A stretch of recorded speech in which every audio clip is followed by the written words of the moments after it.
All right.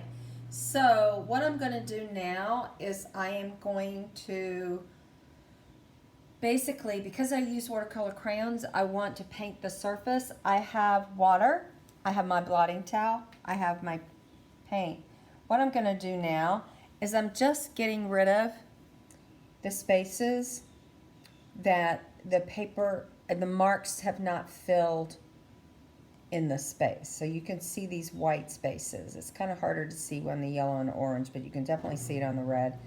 You can also see that the color is not opaque. You can still see some of the white paper coming through. So I'm going to use my brush, and it's going to fill in. So I'm going to get my brush wet, wipe, and blot. And here I go. Because I'm not using the watercolor paper, my paper is going to wrinkle up a little bit. You will need to set it off to the side to let it dry. Now, those of you that were in Quito, you did get some watercolor paper, so you can actually do this on watercolor paper if you're going to paint or use watercolor pencil and watercolor crayons. If you're only going to use regular color pencils or regular crayons, don't waste the watercolor paper. It's too special. So you can see now that I'm filling in and the color is saturating the paper. You can definitely tell it because the paper is actually changing its form. It's no longer being flat. One of the things that, and if you're using, wow, isn't that amazing, the difference, right? One of the things that you do not want to do with regular paper is sit here and brush it and brush it and brush it and brush it and brush it. Watercolor paper is tolerant, meaning it will allow you to really work the surface.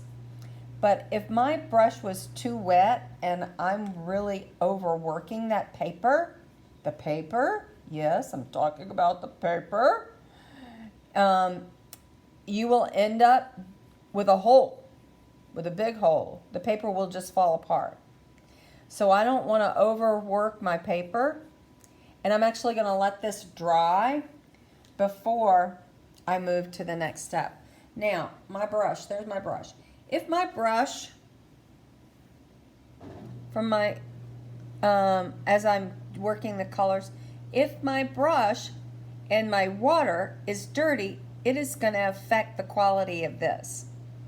So I want to make sure that if my water is dirty, I change it. That's why I don't put a lot of water in there, just put a little bit, because I can just flip it out and get clean water again. That's really important because dirty water is going to change the effect that you get.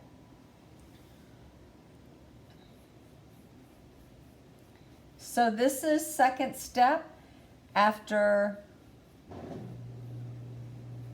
building the grid. You need to build the color.